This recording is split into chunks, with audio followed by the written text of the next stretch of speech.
Jemaat yang dikasih Tuhan, saat ini kita akan masuk dalam pemberitaan firman yang bacaan hari ini diambil dari kitab Nehemia pasal 3, ayatnya yang pertama hingga ayatnya yang ke-8.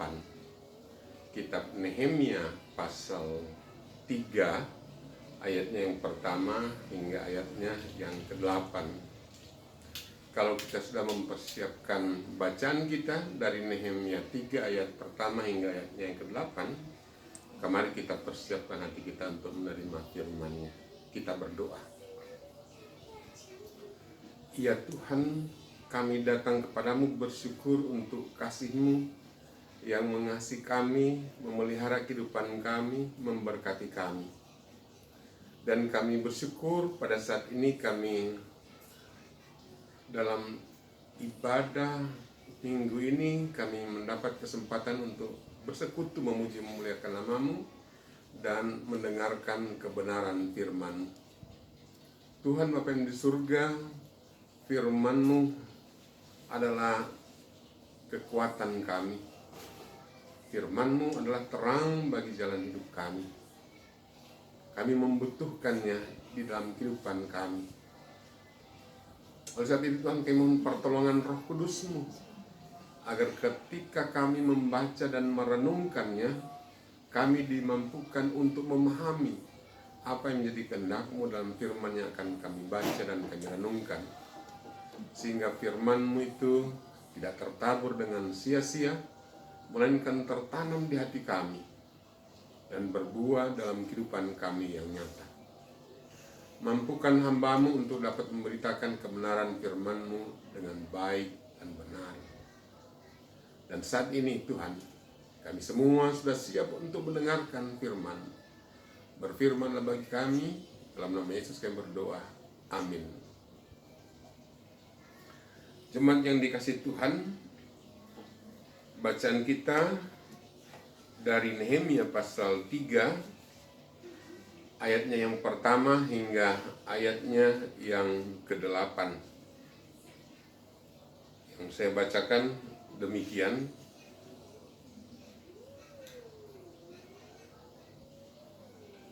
Bersiaplah imam besar Eliasib dan para imam saudara-saudaranya lalu membangun kembali pintu gerbang domba. Mereka mentabiskannya dan memasang pintu-pintunya. Mereka mentahbiskannya sampai menara Mea, menara Hananel. Berdekatan dengan mereka, orang-orang Yeriko membangun, dan berdekatan dengan orang-orang itu Zakur bin Imri. Pintu gerbang ikan dibangun oleh Bani Zena. Mereka memasang balok-balok, lalu memasang pintu-pintunya dengan pengancing-pengancing dan palang-palangnya. Berdekatan dengan mereka, Meremot bin Uriah bin Hakos mengadakan perbaikan, dan berdekatan dengan dia Mesulam bin Berekhya bin Mezezabel. Berdekatan dengan dia Zadok bin Baana mengadakan perbaikan, dan berdekatan dengan dia orang-orang Tekoa. Hanya pemuka-pemuka mereka tidak mau memberi bahunya untuk pekerjaan tuan mereka. Pintu gerbang lama diperbaiki oleh Yoyada bin Pasea dan Mesulam bin Besoya. Mereka memasang balok-balok, lalu memasang pintu-pintunya dengan pengancing-pengancing dan palang-palangnya.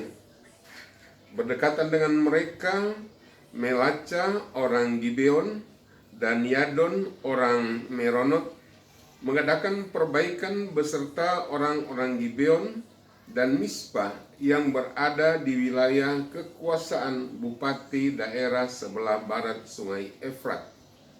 Berdekatan dengan mereka, Uziel bin Harhaya, salah seorang tukang emas, mengadakan perbaikan, dan berdekatan dengan dia Hanaya, seorang juru campur rempah-rempah. Mereka memperkokoh Yerusalem sampai tembok lebar. Sampai demikian pembacaan Alkitab. Terpujilah Kristus. Haleluya. Haleluya. Haleluya. Haleluya.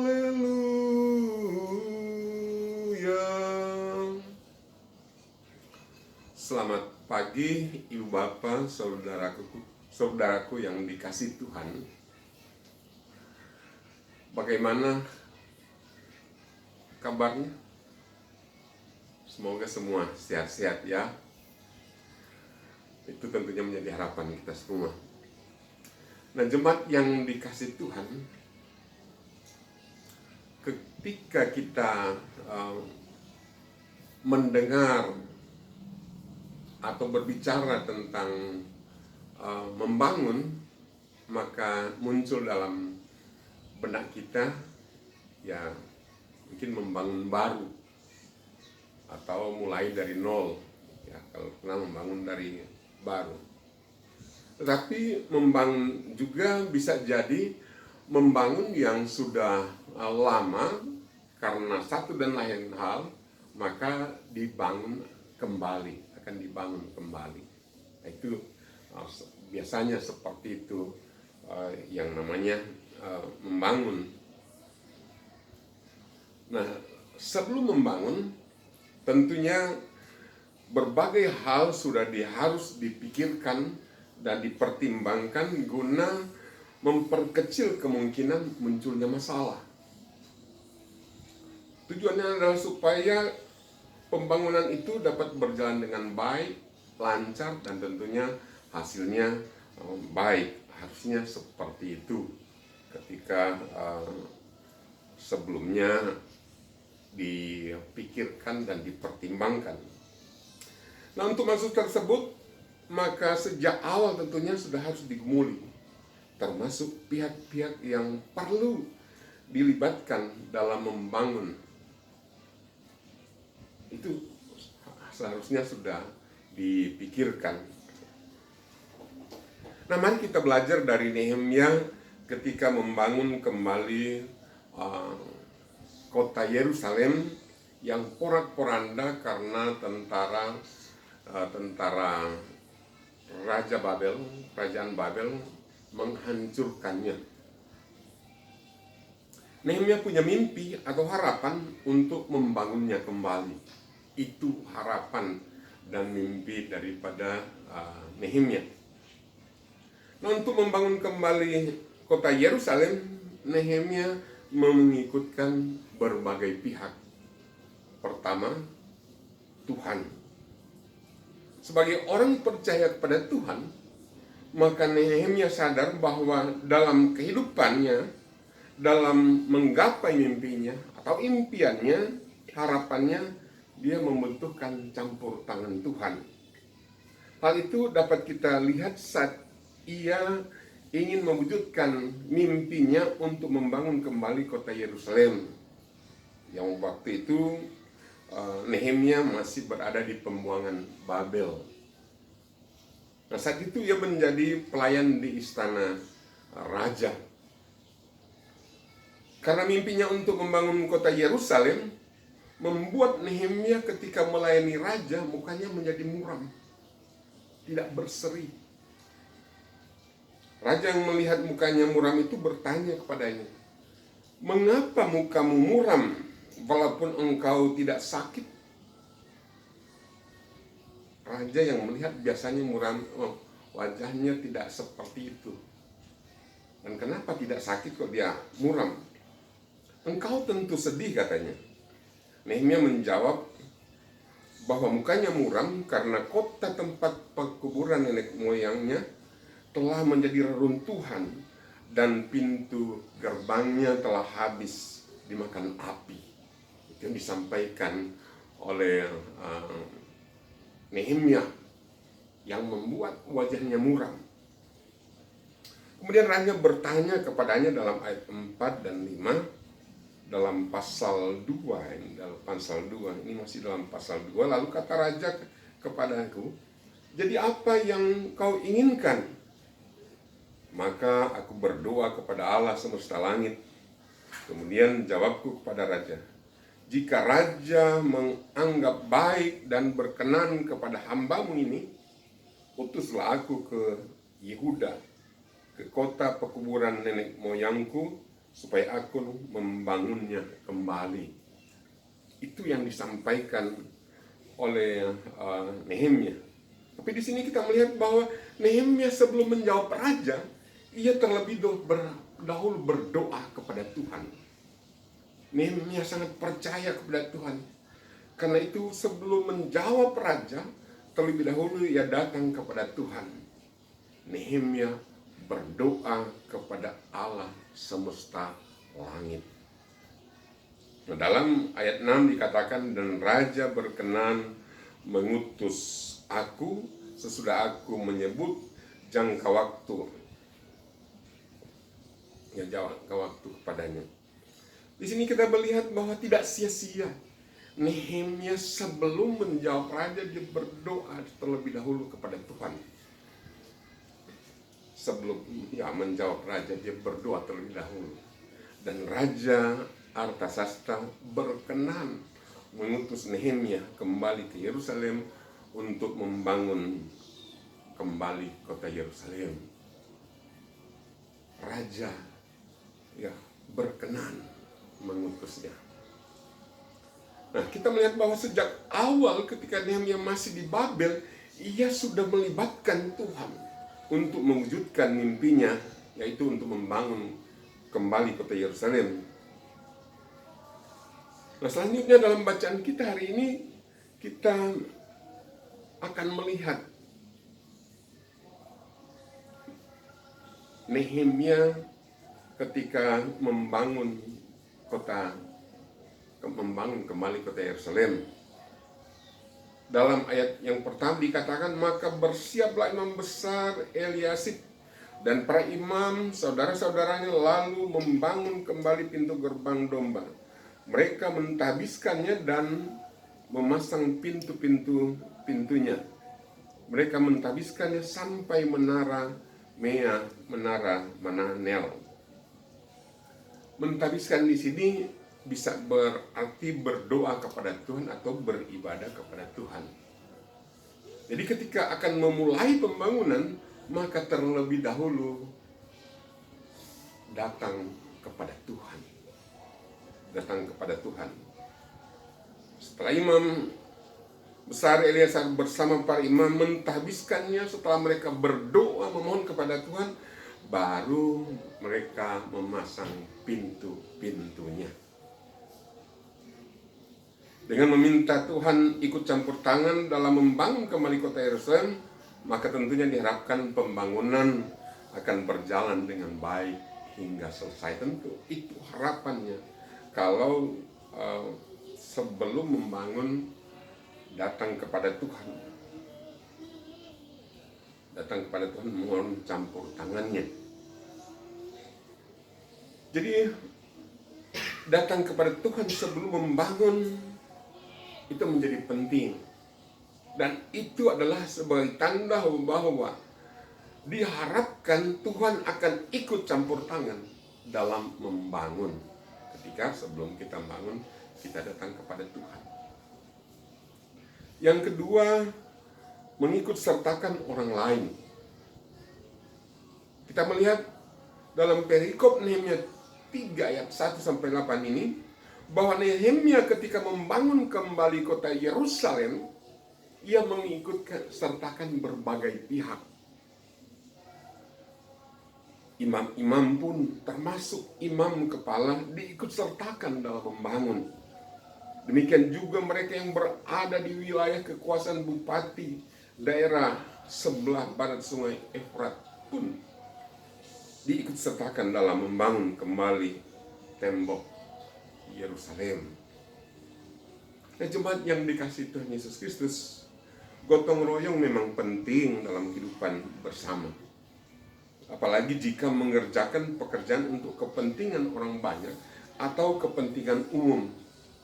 Gotong royong itu sangat bermanfaat. Bermanfaat pertama untuk meringankan beban. Peribahasa kita berbunyi, berat sama dipikul, ringan sama dijinjing. Peribahasa ini mau menekankan manfaat bekerja sama dengan orang lain.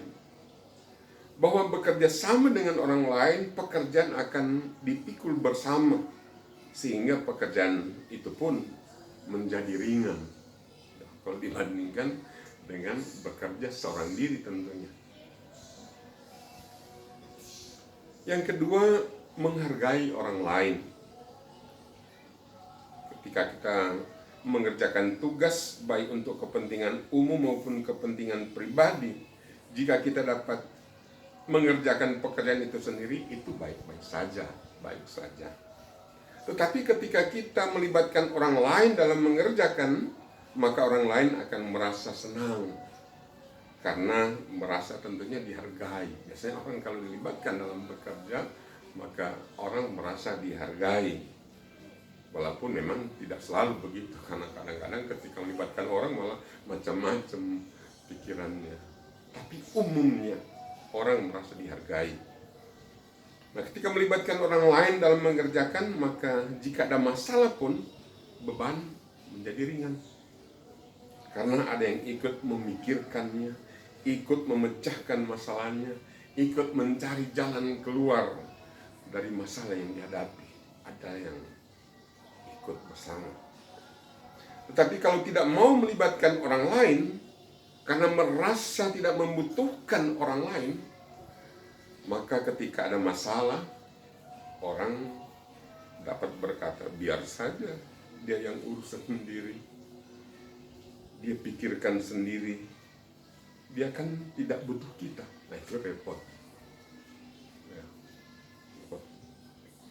Sebagai makhluk sosial, manusia tidak bisa hidup sendiri. Sebagai makhluk sosial tidak bisa hidup sendiri.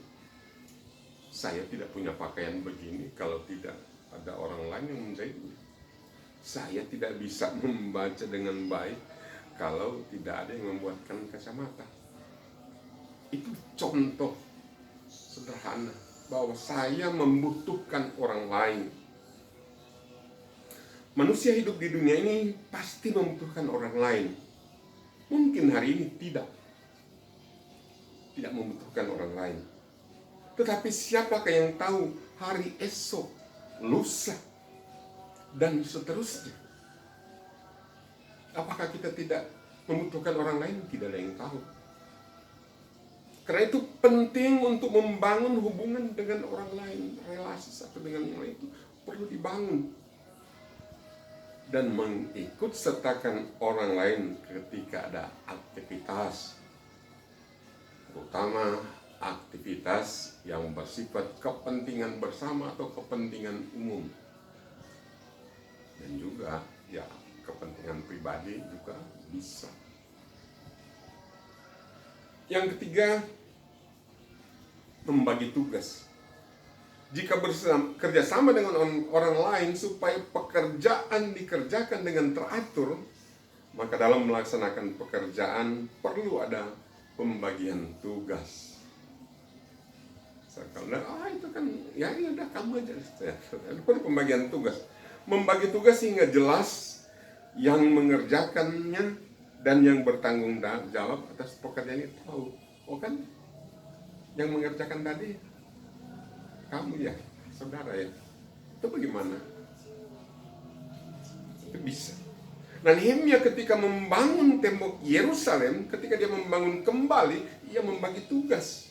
Masing-masing punya tugas dan tanggung jawabnya masing-masing, termasuk imam dan imam besar. Dibagi tugasnya.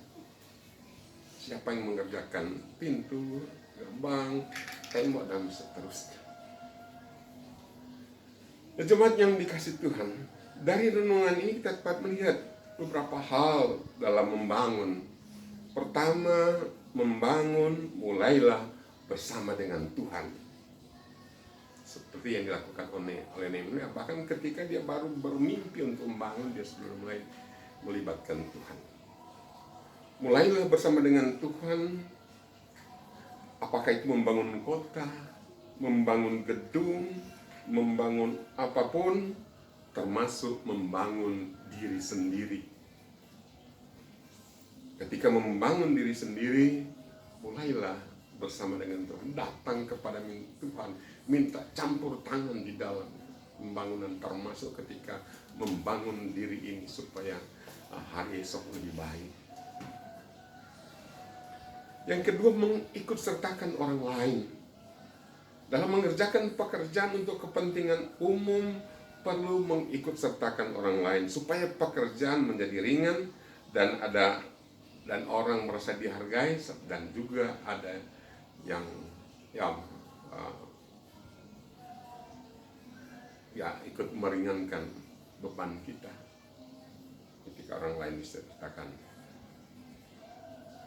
Dan yang ketiga, membagi tugas supaya teratur dalam bekerja, tahu siapa yang mengerjakannya dan yang bertanggung jawab atas pekerjaan itu, maka bagi tugas. Ini di dalam bekerja sama dengan orang lain.